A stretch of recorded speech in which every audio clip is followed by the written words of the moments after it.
बार भोजपुरी में जो नया गाना आया है उस गाने का नाम है मीडिया के दीदिया डैश डैश डैश। मीडिया के दीदिया छिनार हो गइल, कैमरामैन के साथ फरार हो गइल। इसी तरह जब एक दूसरे की बहन बेटी से गायक फरियाद लिए तो नएपन के बोध के लिए इस बार मीडिया की बहन को लाए हैं कि इस गाने को गाने वाले और लिखने वाले कहीं भी आपको मिले तो आप उनको पकड़कर पहले तो खूब पीटिएगा। हम करते हैं प्रबंध, आप चिंता मत करिए। जब इस इंडस्ट्री में एक दूसरे की बहन बेटी बहू मौसी फुआ चाची को गाली देने का दौर चला था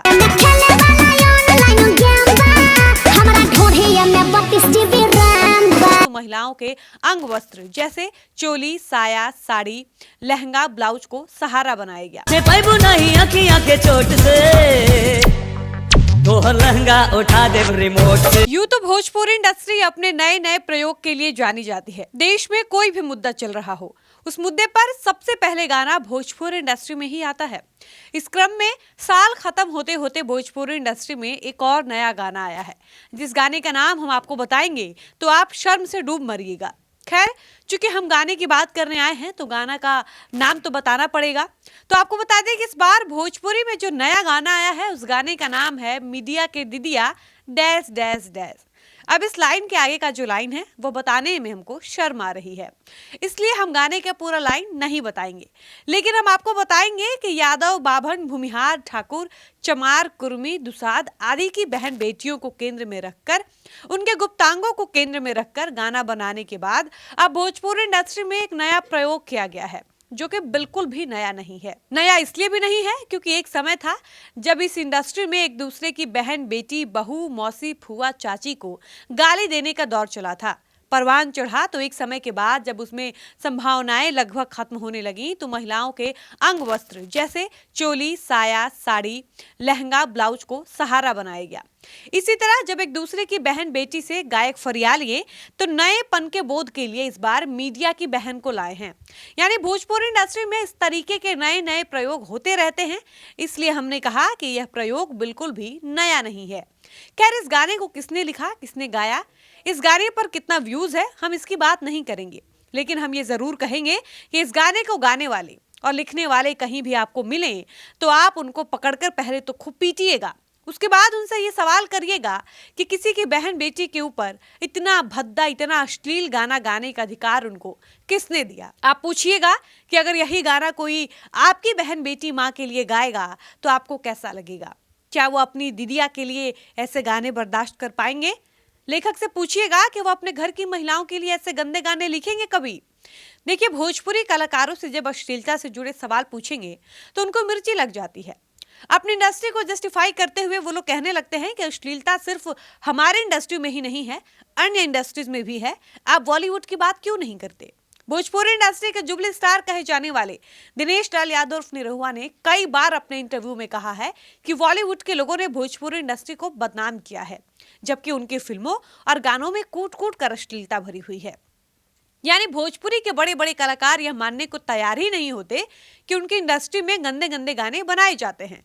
उनको लगता है कि भोजपुरी इंडस्ट्री पर अश्लीलता का आरोप भोजपुरी इंडस्ट्री की छवि को खराब करने के लिए लगाया जाता है, लेकिन सच यही है कि भोजपुरी गीतों का उमंग हाल के वर्षों में अश्लीलता की भेंट चढ़ गया है और भोजपुरी भाषी लोग ही अपनी भोजपुरी भाषा का उपहास उड़ाते हुए नजर आ रहे हैं। आप सोचिए जरा कि कभी साची प्रीतिया की बात करने वाले भोजपुरी गाने अब होली चोली और रिमोट से उठने वाले लहंगों तक ही सीमित हो गए हैं। इस फटाफट फॉर्मूले ने भोजपुरी गायकों को पैसा वाला तो बना दिया, ऐसे गायकों को खूब प्रसिद्धि भी मिल गई। इन गायकों ने मिलियन में व्यूज भी बटोर लिया, मगर मधुर संगीत के प्रेमियों को इससे दूर कर दिया। और विडंबना यह है कि भोजपुरी सुनने और देखने वाले जो चंद दर्शक और श्रोता रह गए हैं उनको लगता है कि अपनी भोजपुरी चोली और रिमोट तक ही सीमित है, जबकि सच्चाई इससे बिल्कुल अलग है। सच तो यह है कि भोजपुरी से मीठी कोई भाषा ही नहीं है।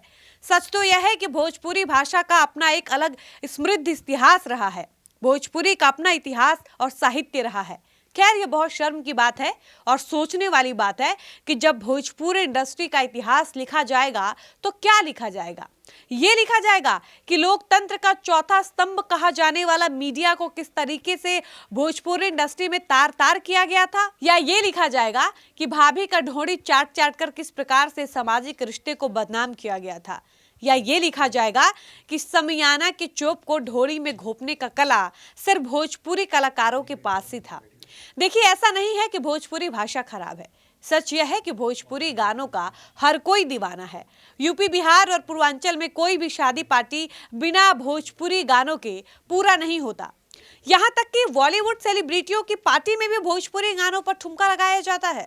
भोजपुरी का गाना लॉलीपॉप एकमात्र ऐसा गाना है जिस गाने पर शायद ही कोई डांस नहीं किया होगा, लेकिन कुछ गाने ऐसे हैं जिन्हें सुनने का मन बिल्कुल नहीं करता।